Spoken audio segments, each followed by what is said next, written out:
Saudara-saudari, selamat datang di Main Worship Service. Kita percaya bahwa Tuhan sanggup menjamah dan memberkati kita ketika kita mengikuti ibadah secara online di rumah kita masing-masing. Pastikan Anda mengikuti ibadah online tanggal 1 dan 2 Agustus, karena ibadah tersebut akan disertai dengan perjamuan kudus. Bagi Anda yang memerlukan roti dan anggur perjamuan kudus, silakan menghubungi pemimpin kesan atau menghubungi nomor 0811-896-876 melalui WA. Sedangkan informasi mengenai penyelenggaraan ibadah onsite, yaitu ibadah minggu di gedung gereja kita, akan diumumkan lebih lanjut. Oleh karena itu, mohon Anda memperhatikan pengumuman selanjutnya melalui ibadah online ini.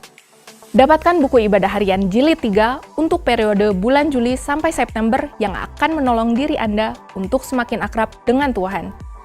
Buku tersebut dapat Anda peroleh dengan harga Rp70.000 dengan menghubungi WA di nomor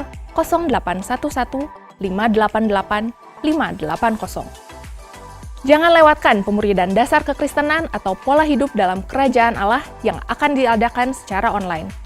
Melalui pemuridan ini, Anda akan dibimbing di dalam kelompok-kelompok kecil untuk bertumbuh di dalam pengenalan akan Allah, serta mengalami perubahan di dalam pola pikir dan perilaku Anda, sehingga Anda mampu melewati masa sulit ini dengan berkemenangan.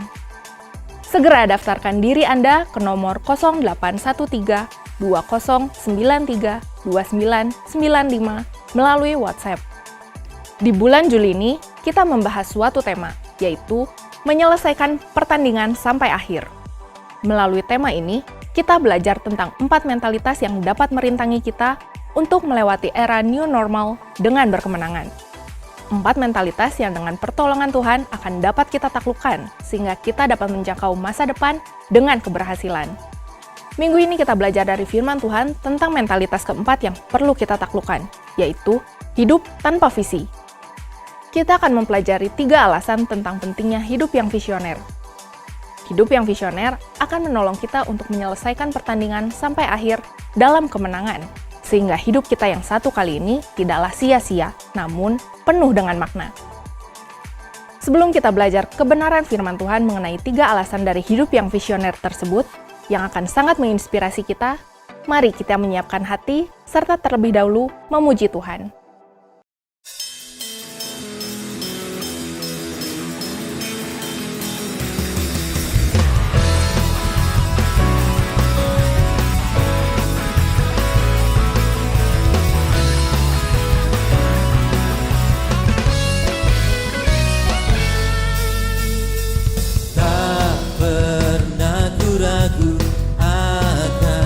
Kesetiaanmu, kau pegang hidupku sepenuh jiwaku. Ku yakin dan percaya kau tuntun langkahku. Yesus, kaulah Raja dalam hidupku, berkuasa berjaya untuk selamanya. Hanya Kau Tuhan, sumber kekuatan, kuasa-Mu tercurah bagiku senantiasa. Dengan-Mu Tuhan, ku kan berjalan dari kemuliaan sampai kemuliaan selamanya.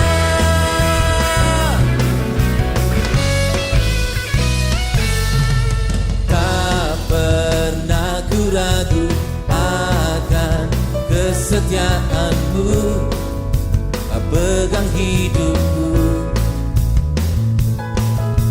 sepenuh jiwaku.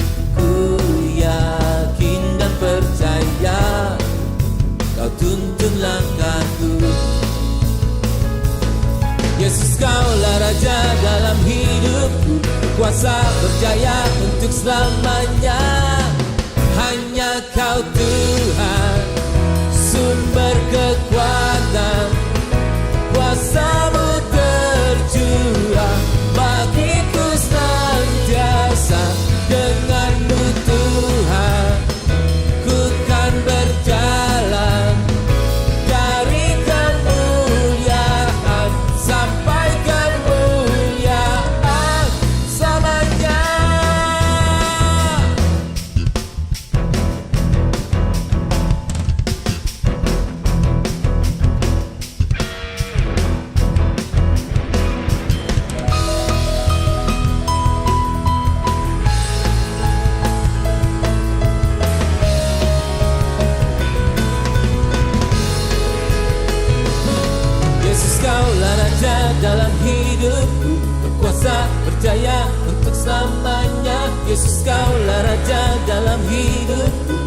berkuasa berjaya untuk selamanya.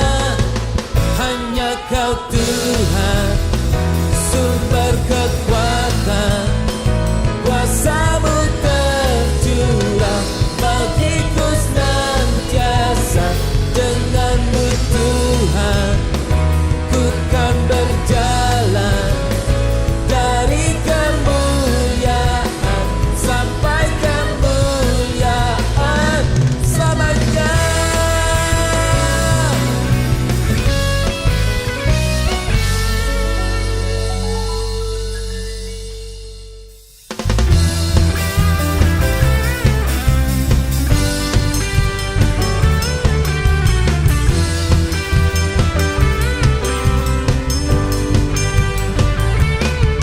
Bukan karena usahaku dan perbuatanku, semua pemberian-Mu,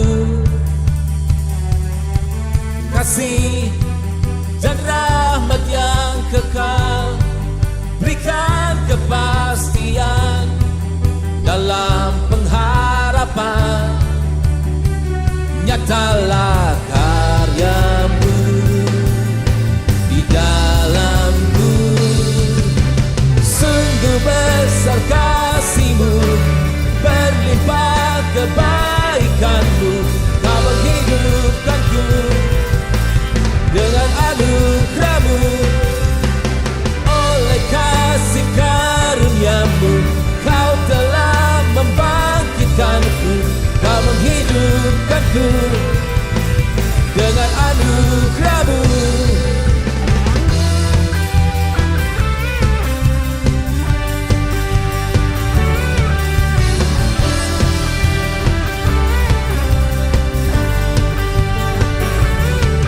Bukan karena usahaku dan perbuatanku, semua pemberian-Mu, kasih dan rahmat yang kekal, berikan kepastian dalam pengharapan. Nyatalah karya-Mu di dalamku. Nyatalah karya-Mu di dalamku. Sungguh besar kasih-Mu, berlimpah kebaikan-Mu. Kau menghidupkanku dengan anugerah-Mu.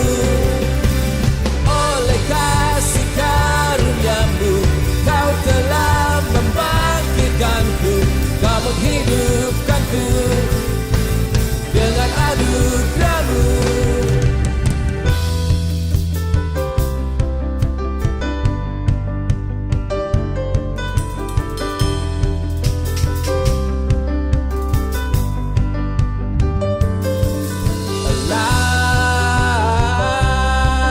Alive in Jesus we're alive. In Jesus we're alive. In Jesus we're alive. In Jesus we're alive.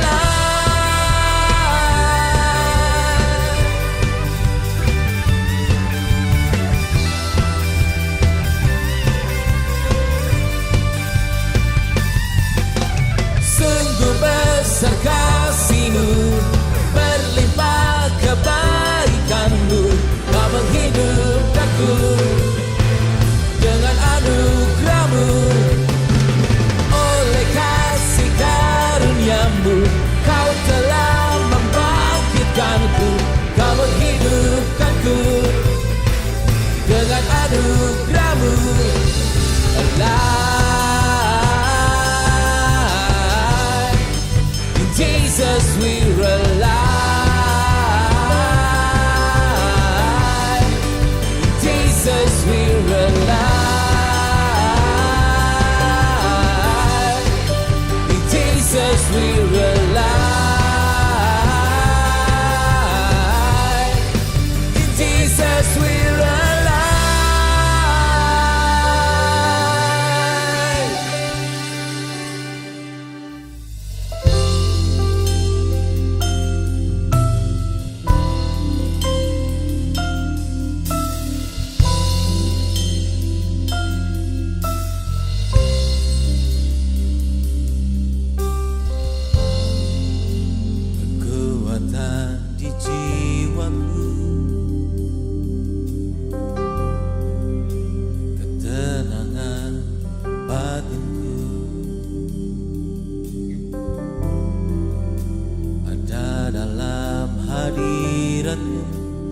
menyembah.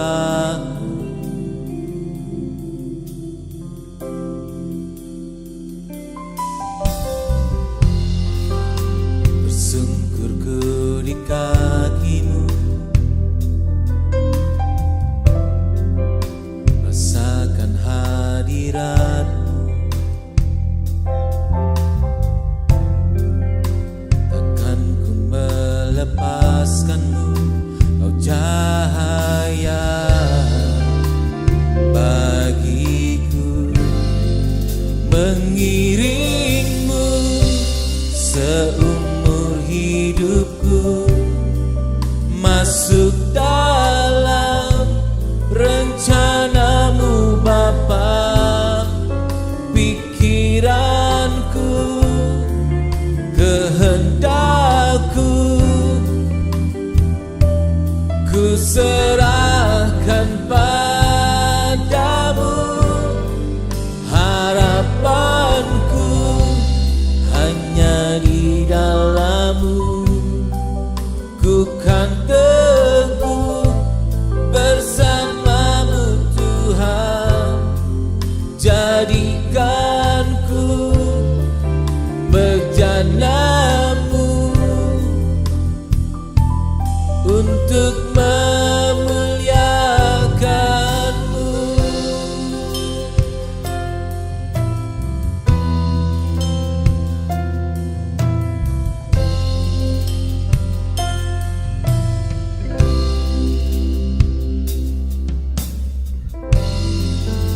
Kekuatan di jiwaku, ketenangan batinku, ada dalam hadirat-Mu, ku menyembah-Mu.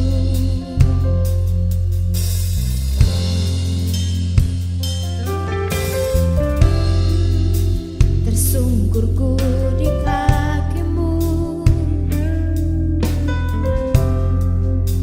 rasakan hadirat-Mu. Takkan ku melepaskan-Mu, kau cahaya bagiku, Mengiringmu seumur hidupku, masuk dalam rencana-Mu Bapa. Pikiranku, kehendakku, ku serahkan padamu. Harapanku hanya di dalam-Mu, ku kan teguh bersama-Mu Tuhan.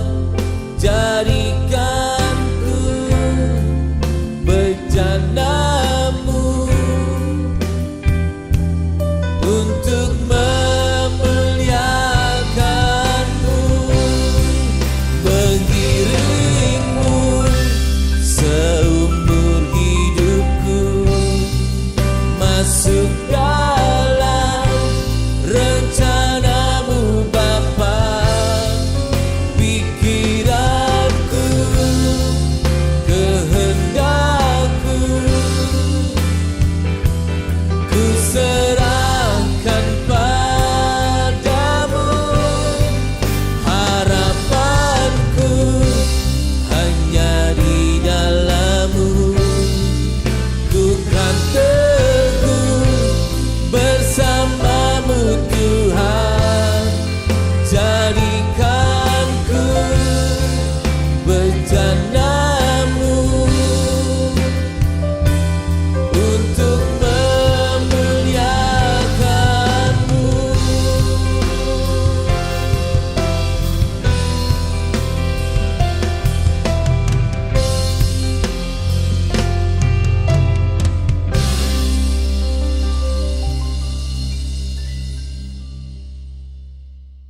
Isilah hidup kita dengan hal-hal yang bermutu.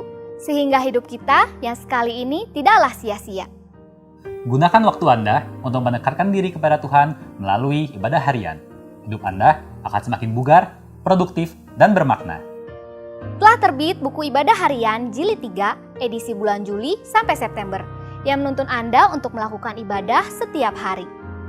Segera dapatkan buku ini dengan menghubungi nomor WhatsApp 0811 588 580. Lakukan ibadah harian makin akrab dengan Tuhan.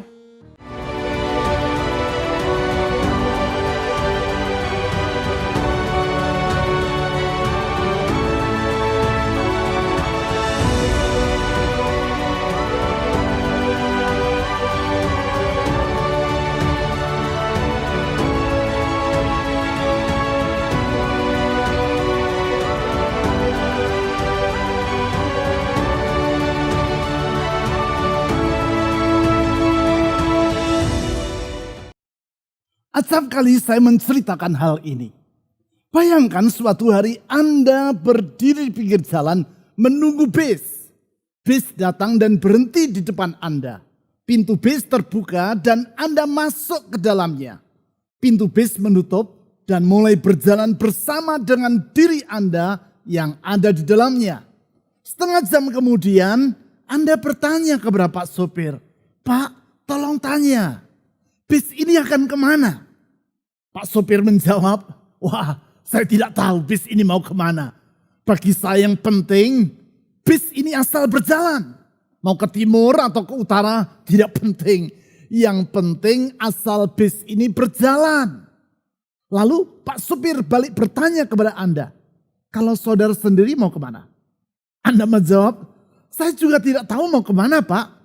Bagi saya yang penting asal naik bis."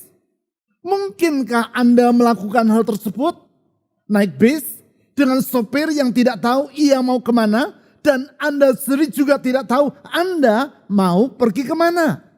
Tentu Anda tidak akan melakukan hal yang konyol seperti itu. Mengapa? Karena bila Anda melakukannya, maka Anda akan membuang-buang waktu Anda untuk hal-hal yang tidak berguna.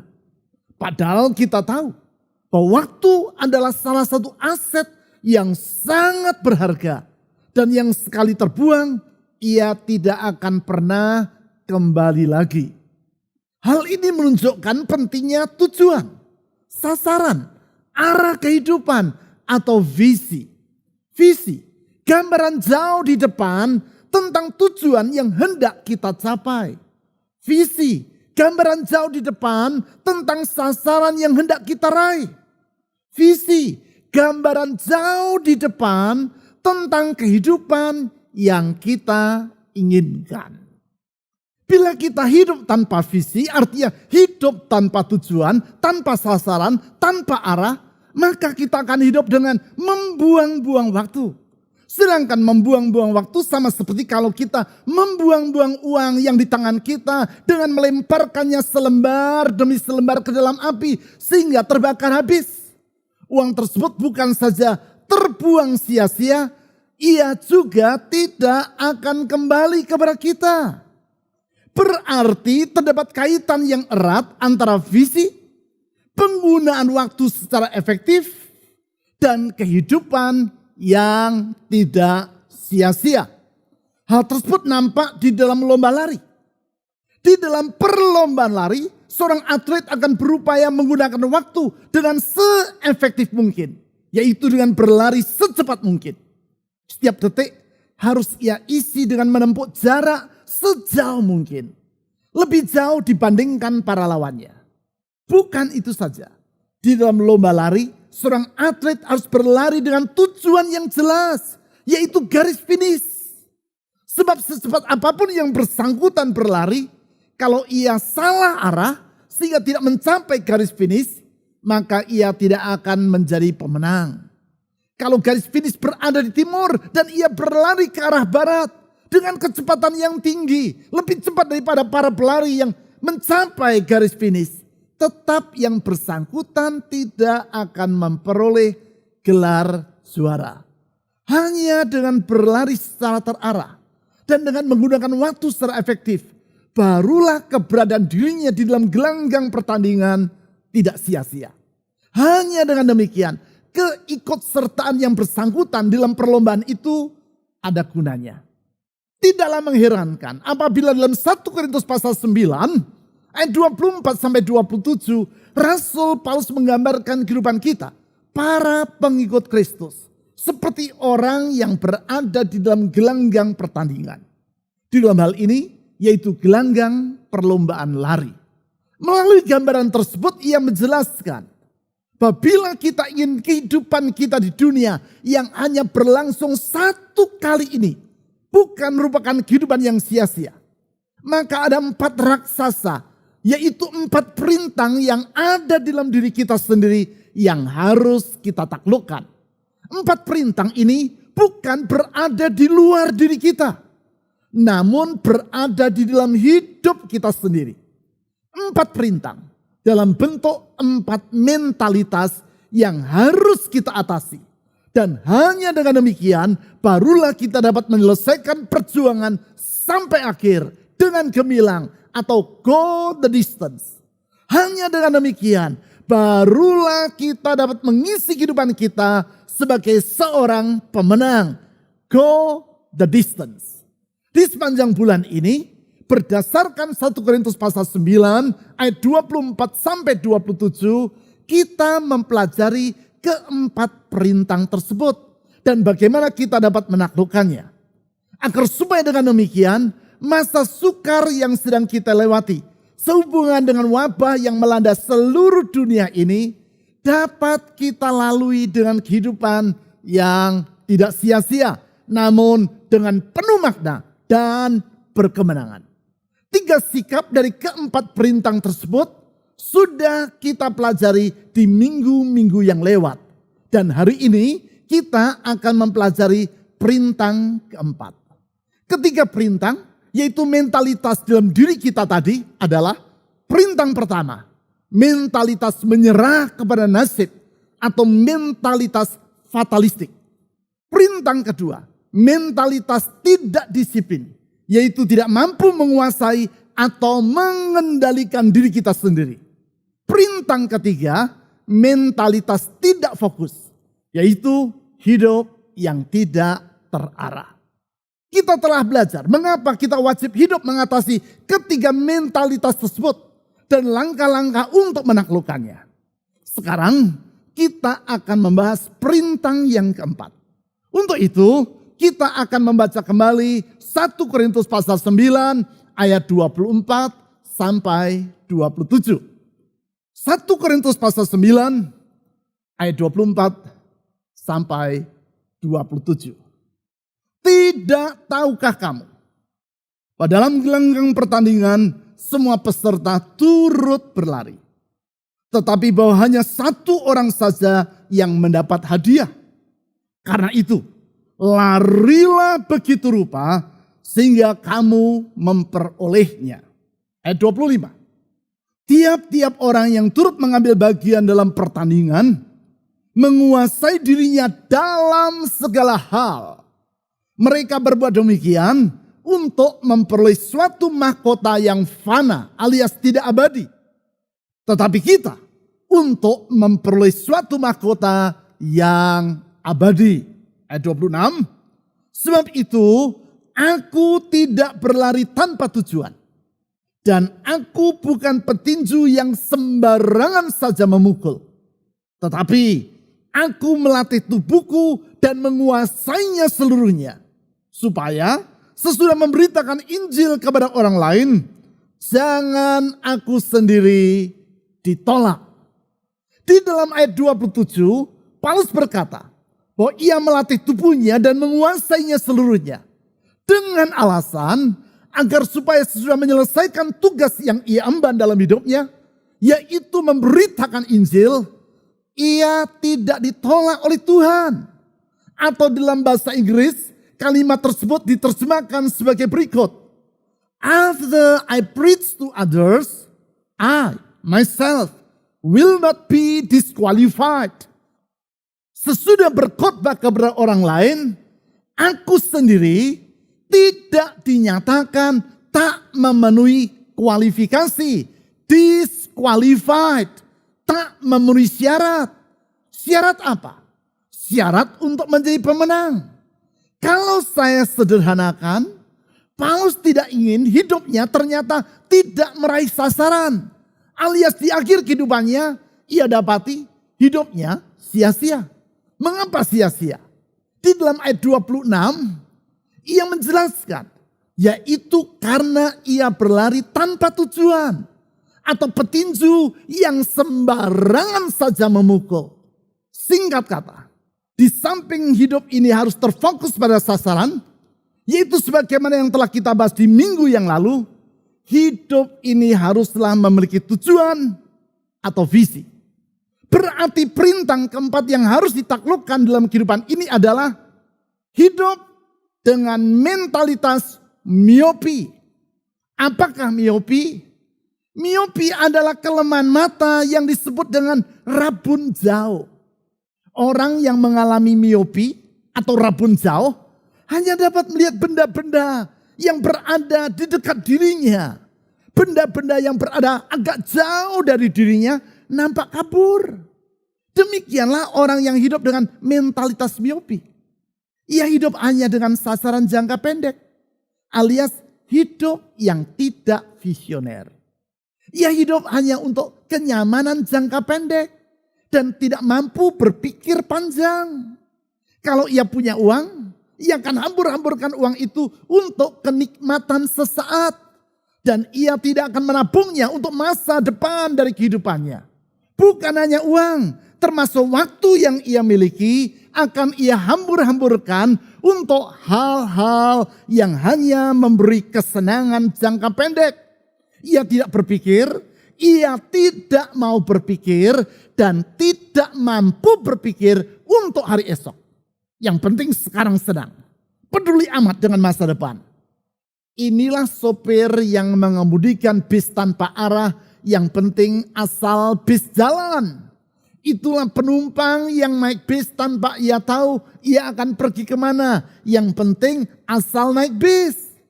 Inilah orang yang berlari tanpa tujuan dan petinju yang sembarangan saja memukul. Akibatnya tenaga mereka habis sebelum menyelesaikan pertandingan. Ya, kita harus mengatasi mentalitas miopi atau hidup hanya untuk sasaran jangka pendek ini. Dengan hidup secara visioner. Hidup dengan gambaran jauh di depan tentang kehidupan yang kita inginkan. Visi yang diumpamakan oleh Paulus dalam 1 Korintus pasal 9 ayat 24 dan 25 tadi sebagai hadiah dan mahkota yang ingin didapatkan oleh para atlet dalam perlombaan. Mahkota yang kata Paulus di dalam ayat 24 membuat kita harus berlari begitu rupa sehingga kita memperolehnya. Jadi, mengapa visi untuk memperoleh mahkota ini sangat penting? Mengapa hidup secara visioner itu sangat diperlukan? Yang pertama, visi memberikan alasan bagi kita untuk hidup. Visi membuat kita sadar bahwa kehidupan kita di dunia ini ada tujuannya. Kehidupan kita di dunia ini bukan asal ada atau asal hadir. Bukan. Kita ada di dunia dengan tujuan. Hal yang sama dengan para atlet. Mereka sadar bahwa diri mereka berada di gelanggang pertandingan bukan kebetulan. Mereka ada dalam gelanggang pertandingan dengan tujuan, yaitu untuk merebut hadiah. There is a sense of purpose in their lives. Mereka menyadari bahwa keberadaan mereka ada tujuannya. Hal itu ditulis Paulus dalam ayat 25 sebagai berikut. 1 Korintus pasal 9 ayat 25. Tiap-tiap orang yang turut mengambil bagian dalam pertandingan menguasai dirinya dalam segala hal. Mereka berbuat demikian untuk memperoleh suatu mahkota yang fana. Tetapi kita untuk memperoleh suatu mahkota yang abadi. Mengapa para atlet yang mengambil bagian dalam pertandingan berjuang dengan segenap hati? Yaitu menguasai dirinya dalam segala hal. Karena mereka sadar bahwa mereka berada di dalam gelanggang pertandingan untuk memperoleh hadiah, yaitu mahkota kejuaraan. Visi itu memenuhi hati mereka. Itu sebabnya mereka berjuang. Hal ini mengingatkan saya kepada Catherine Booth, istri dari William Booth, pendiri dari Balak Keselamatan atau The Salvation Army. Sebuah lembaga pelayanan Kristen yang didirikan 155 tahun yang lampau. Sebuah lembaga pelayanan yang sangat berpengaruh dan membawa kontribusi yang positif di seluruh dunia. Catherine dan William Booth dianugerahi Tuhan 9 orang anak. Setiap malam sebelum anak-anak itu tidur, Catherine selalu mengajak anak-anaknya berlutut di samping tempat tidur mereka untuk berdoa. Sudah itu ia berkata kepada anak-anaknya, kalian ada di dunia karena Allah mengutus dirimu. Lihat, dunia sedang menantikan kalian. Artinya sejak kecil ke dalam diri anak-anaknya, Catherine Booth menanamkan visi. Yaitu bahwa mereka akan melihat dunia yang menjadi lebih baik karena keberadaan mereka. Visi yang menimbulkan kesadaran bahwa keberadaan mereka di dunia tidaklah terjadi secara kebetulan. Namun karena Tuhan memiliki tujuan dan rencana dalam kehidupan mereka. Tidaklah mengherankan. Anak-anak dari William dan Catherine Booth ketika sudah dewasa menjadi orang-orang yang membawa dampak luar biasa dalam kehidupan masyarakat sampai hari ini. Di antaranya apa yang dilakukan oleh Evangeline Booth, putri mereka. Ketika masih berusia 17 tahun, Evangeline Booth berhasil mendesak parlemen Inggris untuk mengubah peraturan perburuan. Sehingga anak-anak di bawah umur tidak lagi boleh dipekerjakan. Sebab saat itu anak-anak kecil ini diperas tenaganya dengan upah yang sangat rendah. Masih banyak hal lain yang telah dihasilkan oleh anak-anak dari William dan Catherine Booth. Seperti berdirinya panti-panti asuhan Balak Keselamatan di seluruh dunia. Semua itu diawali dari visi yang ditanamkan dalam hidup mereka oleh ibu mereka. Visi yang memberi alasan bagi mereka untuk hidup. Visi yang membuat mereka tidak hidup secara sia-sia. Sekarang yang kedua, mengapa visi adalah penting? Sebab visi membangkitkan semangat juang. Tanpa pandangan jauh ke depan, dengan melihat gambaran tentang apa yang akan diraih, orang akan mudah kehilangan semangat juang. Khususnya ketika tantangan demi tantangan menghadang. Orang akan merasa bahwa apa yang ia lakukan tidaklah ada gunanya. Alhasil, ia akan merasa bosan dan kehilangan semangat untuk meneruskan apa yang sedang ia kerjakan. Alkisah, seseorang sedang berjalan di pinggir sebuah sungai. Ia melihat ke bawah dan ia melihat 2 orang sedang bekerja di dasar sungai. Yang bersangkutan merasa tertarik dengan apa yang dikerjakan oleh kedua orang tersebut. Sehingga ia turun ke sungai untuk menemui mereka. Kepada orang yang pertama ia bertanya, apa yang Bapak sedang kerjakan? Orang tersebut dengan wajah murung dan dengan nada suara yang penuh kebosanan berkata, saya mengangkat batu dari sungai ini ke atas. Setiap pagi sampai sore hari ini yang saya kerjakan. Panas ataupun hujan, hal ini yang saya lakukan. Saya sekadar mengangkat batu dari sungai ini ke atas. Kemudian orang tadi bertanya kepada orang yang kedua. Kalau Bapak, apa yang Bapak kerjakan? Sebenarnya yang dikerjakan oleh orang kedua ini tidaklah berbeda dengan yang dikerjakan oleh orang yang pertama. Yaitu mengangkat batu dari sungai ke atas. Namun berbeda dengan orang yang pertama. Ia menjawab dengan penuh antusias dan dengan senyum yang lebar. Ia berkata, kalau saya sedang menyiapkan pembangunan sebuah jembatan yang akan melintasi sungai ini. Jembatan yang akan menolong para penduduk untuk dapat melewati sungai ini tanpa kesulitan. Jembatan yang akan memajukan ekonomi masyarakat di sekitar tempat ini.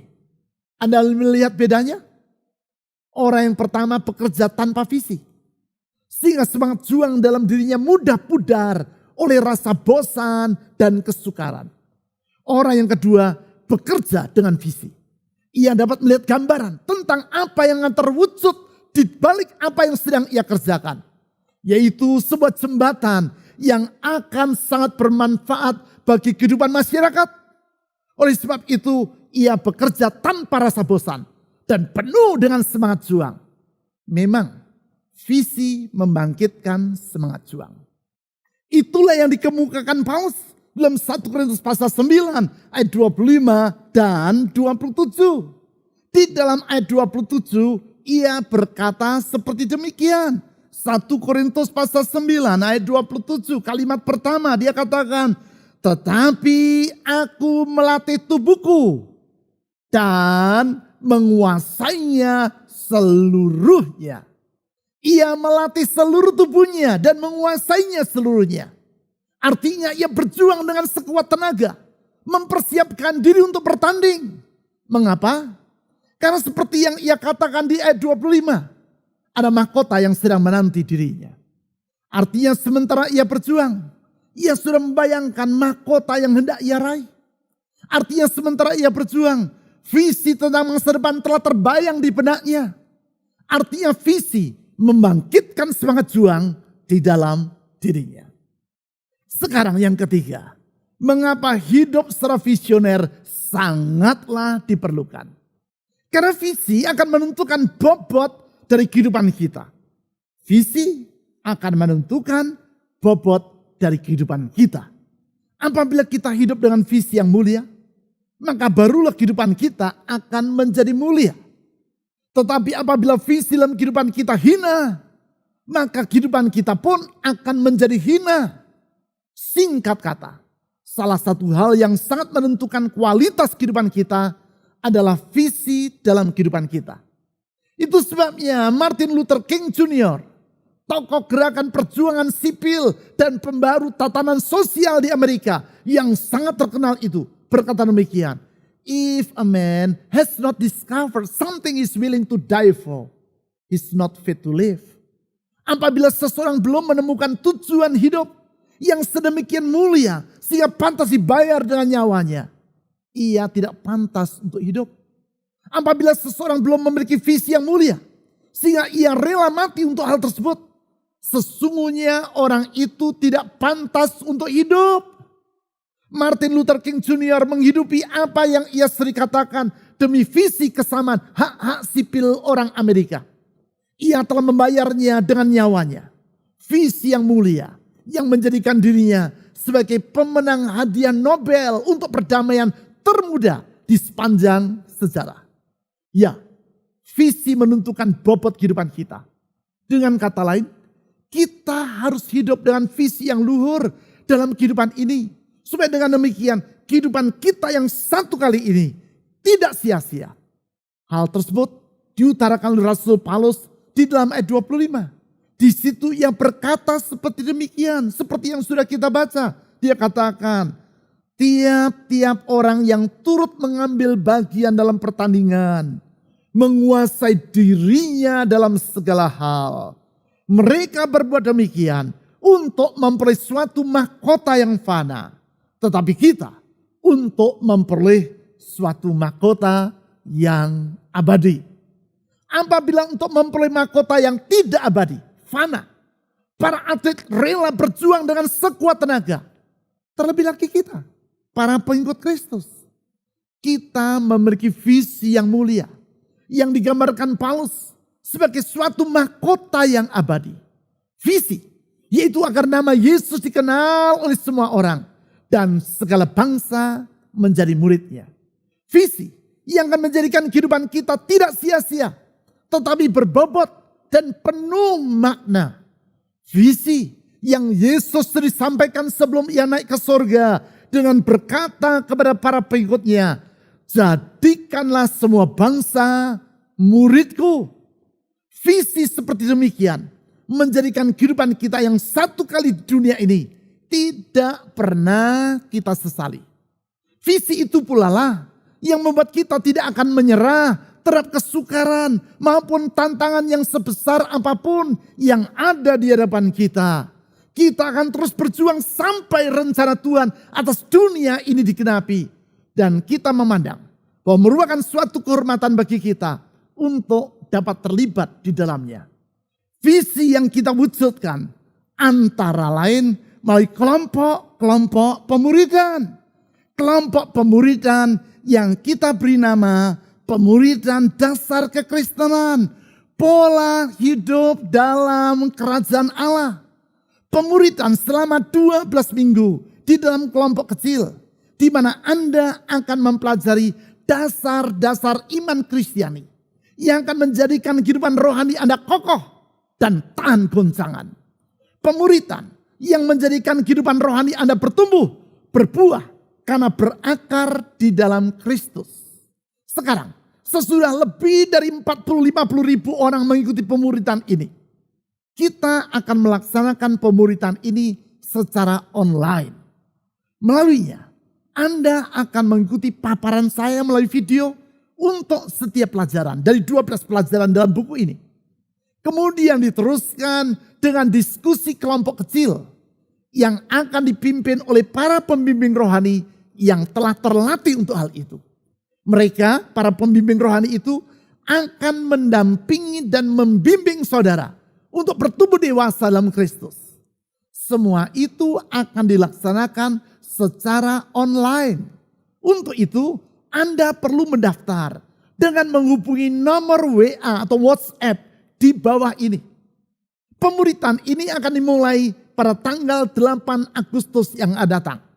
Oleh sebab itu, daftarkan diri Anda dengan segera dengan menghubungi nomor WA atau WhatsApp yang telah saya sebutkan tadi. Tanamkan visi ini ke dalam hati Anda. Anda akan bertumbuh menjadi orang Kristen yang dewasa yang dapat memuridkan orang lain. Sebab tujuan dari pemuridan ini adalah agar pada waktunya Anda pun dapat memuridkan orang lain. Suatu tujuan yang mulia, yang membuat kehidupan Anda menjadi berbobot, berharga, dan tidak sia-sia. Singkat kata, janganlah hidup seperti orang yang ketika meninggal dunia dimakamkan. Dan pada batu nisan di makamnya dituliskan kalimat si Anu meninggal di usia 16 tahun. Dan dimakamkan di usia 66 tahun. Aneh, sangat tidak biasa-biasa.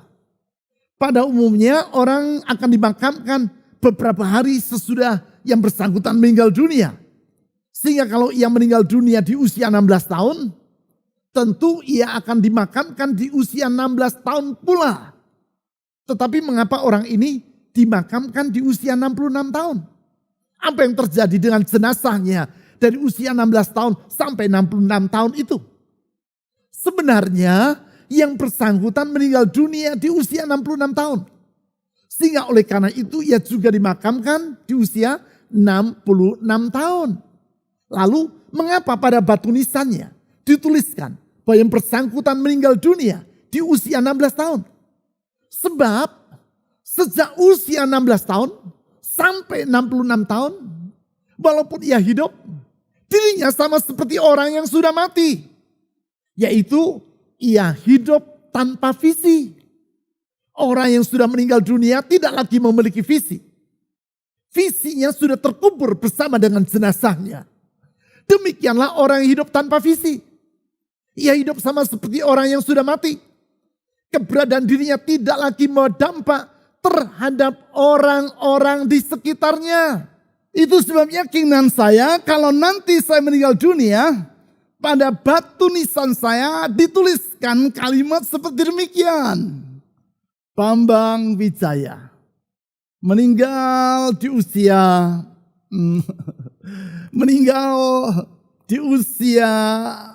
menurut saudara harusnya saya meninggal di usia berapa? Oke lah, Bambang Wijaya meninggal di usia 75 tahun. Dimakamkan dengan terpaksa karena sesungguhnya masih diperlukan. Ya, kehidupan kita tidak akan sia-sia. Kehidupan kita akan terasa diperlukan oleh lingkungan sekitar kita. Karena kita hidup bukan tanpa tujuan, namun dengan visi yang mulia. Tidaklah mengherankan apabila Helen Keller, seorang penulis, aktivis politik, penceramah yang sangat termasyhur dari Amerika Serikat, orang buta tuli pertama yang memperoleh gelar sarjana dari Amerika, yaitu pada tahun 1904. Dikenang orang karena kalimat yang ia ucapkan. The only thing worse than being blind is having sight but no vision. Hal yang lebih buruk daripada kebutaan adalah memiliki mata yang sehat namun tidak memiliki visi. Artinya, walaupun orang dapat melihat dengan matanya, namun kalau ia tidak memiliki visi dalam kehidupannya, maka sesungguhnya matanya yang melek itu tiadalah berguna. Sebaliknya, walaupun orang secara jasmania mengalami kebutaan seperti Helen Keller, asal yang bersangkutan hidup dengan visi yang besar dan mulia, maka keberadaan dirinya tidaklah akan sia-sia. Itu sebabnya di dalam masa kehidupannya, Helen Keller telah memperoleh berbagai bintang penghargaan dari pemerintah Amerika Serikat dan negara-negara lainnya. Yaitu karena kontribusinya yang sangat besar bagi kemajuan kemanusiaan. Yang membuktikan bahwa orang yang buta secara jasmania tidaklah harus hidup tanpa visi. Hidup yang seperti demikian jauh lebih mulia dibandingkan orang yang melek matanya namun hidup tanpa visi. Memang kita sedang mengalami masa yang sukar sehubungan dengan wabah yang melanda seluruh dunia seperti hari-hari ini. Namun kesukaran ini tidaklah boleh membuat kita menjadi patah semangat. Tidak boleh membuat kita kehilangan visi. Sebaliknya dari hidup menyerah kepada nasib atau hidup dengan mentalitas fatalistik, mari kita terus bergerak maju ke depan dengan mengandalkan Tuhan. Sebaliknya dari hidup tanpa mampu menguasai diri, mari kita hidup dengan sikap yang disiplin. Sebaliknya dari hidup yang tak terarah alias tidak fokus, marilah kita hidup mengkonsentrasikan diri dengan mendahulukan hal-hal yang penting. Ingat 4 perintah yang harus kita taklukkan. Perintah yang ada dalam diri kita sendiri. Yaitu 1. Mentalitas fatalistik atau menyerah pada nasib. 2. Mentalitas tidak disiplin atau tidak mampu menguasai diri sendiri. 3. Mentalitas tidak fokus atau hidup tak terarah. 4. Mentalitas miopi, rabun jauh atau hidup tanpa visi. Yesus Kristus telah datang ke dunia untuk mengubah kehidupan kita. Ia menyerahkan nyawanya sampai mati di kayu salib untuk menebus kehidupan kita dari kesia-siaan dan membentangkan kehidupan yang baru yang penuh dengan makna. Oleh sebab itu, tak usah kita menyesali nasib. Namun dengan anugerah Tuhan, mari kita meraih hari depan yang indah yang telah Ia sediakan. Jangan lagi hidup dengannya dengan tujuan jangka pendek. Karena sesungguhnya Tuhan Yesus telah menyediakan masa depan yang indah dan gemilang bagi kehidupan kita. Mari dengan iman kita berjuang meraih masa depan yang telah Ia janjikan itu. Sebentar kita akan memuji Tuhan dan kemudian saya akan berdoa bagi Anda. Kita yakin bersama dengan Allah kita akan mencapai garis akhir dalam perjuangan ini dengan gemilang. Go the distance. Ajarku mengerti segala rencanamu. Ajarku berserah hanya padamu. Pimpinlah jalanku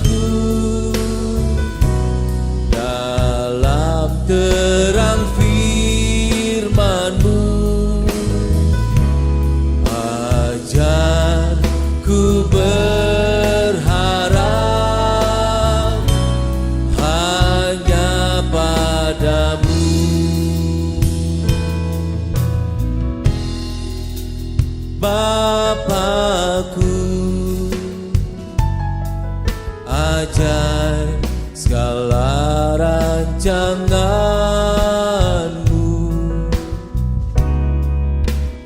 Tuhanku. Heran perbuatanmu,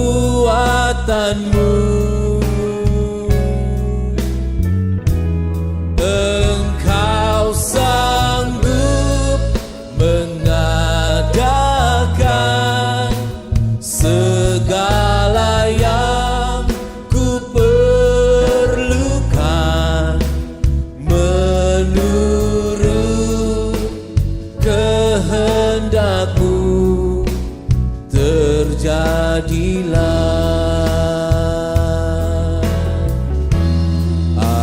ajarku mengerti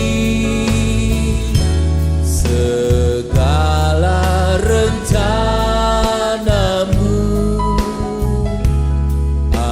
ajarku berserah hanya padamu. Pimpinlah jalanku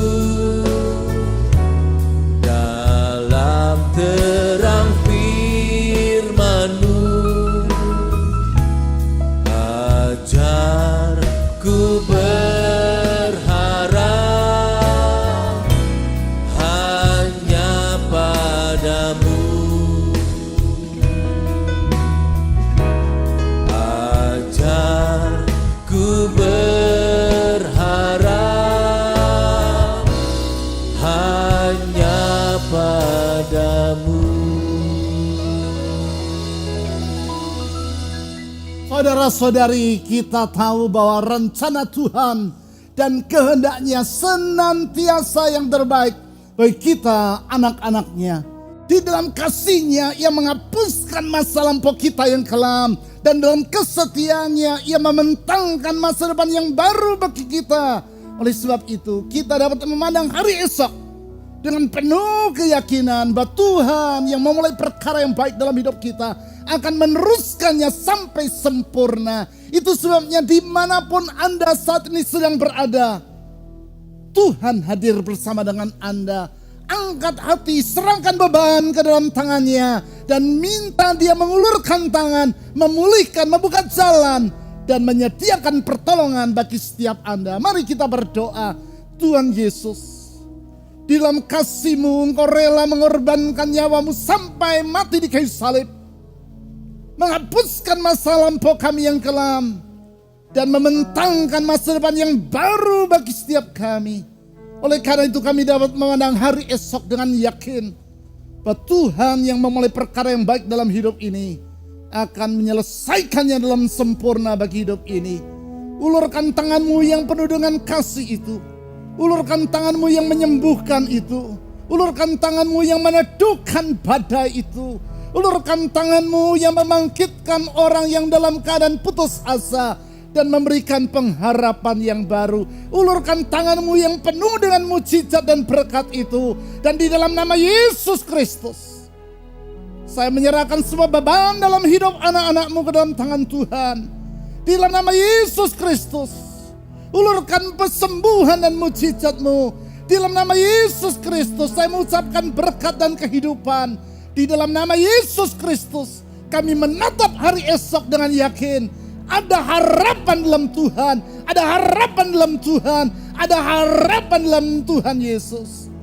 Di dalam nama di atas segala nama, nama yang indah, nama yang manis, nama yang menyelamatkan, nama Yesus Kristus Tuhan dan Juru Selamat yang hidup, kami telah berdoa. Amin. Sebab Kau besar, perbuatan-Mu ajaib, tiada seperti Engkau, tiada seperti Engkau. Sebab Kau besar, perbuatan-Mu ajaib, tiada seperti Engkau, tiada seperti Engkau. Sebab Kau besar, perbuatan-Mu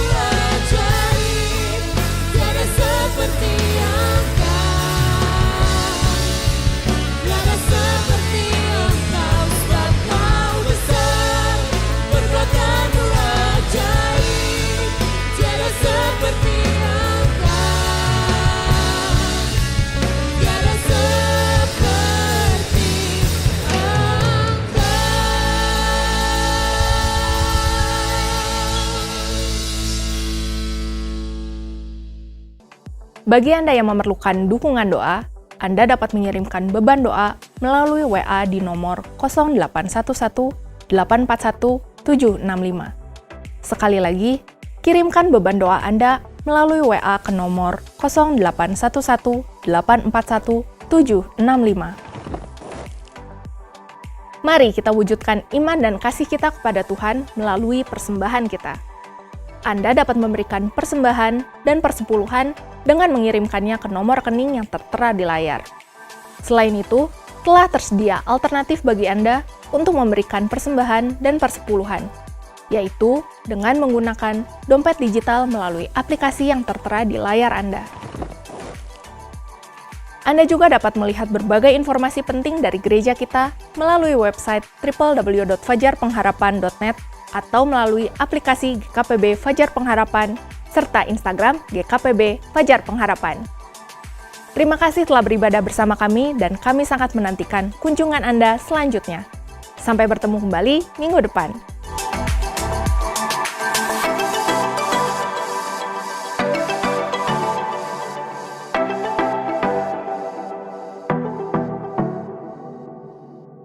Kita akan mengakhiri ibadah kita pada saat ini dengan penuh sukacita. Mari kita berdoa. Tuhan, kami mensyukuri kemurahan anugerah-Mu atas hidup kami ya Tuhan. Sebab olehnya Engkau telah memulai segala sesuatu yang baik di dalam hidup kami. Dan oleh anugerah-Mu kami menemukan tujuan hidup kami yang sesungguhnya. Tuhan, kami bersyukur bahwa di atas semua kemenangan, di atas semua keberhasilan yang Kau berikan, yang Kau izinkan di dalam perjalanan hidup kami boleh memiliki tujuan hidup yang mulia, yang tidak fana, yang kekal, yaitu Engkau sendiri ya Tuhan. Karena itu tolong kami di dalam perjalanan kami, untuk kami terus menatap kepadamu, untuk kami terus berjuang sampai garis akhir kami. Di dalam pertolongan anugerah-Mu, Engkau memampukan kami ya Tuhan. Oleh karena itu kami menyerahkan terus hidup kami di dalam tangan-Mu. Kami memintakan berkat-Mu sekarang atas setiap kami umat-Mu. Di dalam nama Tuhan Yesus Kristus. Amin.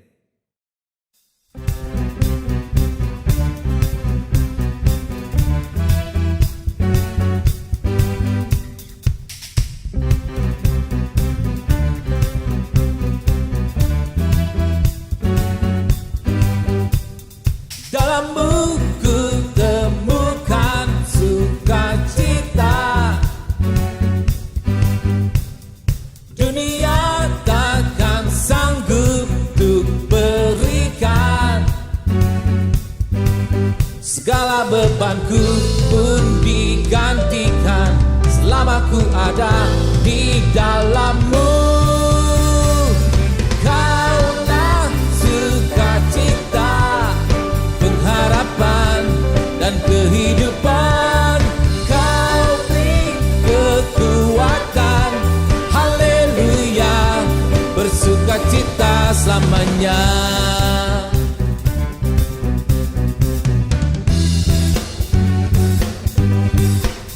Kau ada mendampingi setiap langkahku, berikan kekuatan dengan Roh-Mu. Janji-Mu yang telah menuliskan, ku punya rancangan yang indah. Kaulah sukacita, pengharapan dan kehidupan. Kau beri kekuatan, haleluya, haleluya. Kaulah sukacita, pengharapan dan kehidupan. Kau beri kekuatan, haleluya, bersukacita, haleluya, bersukacita selamanya.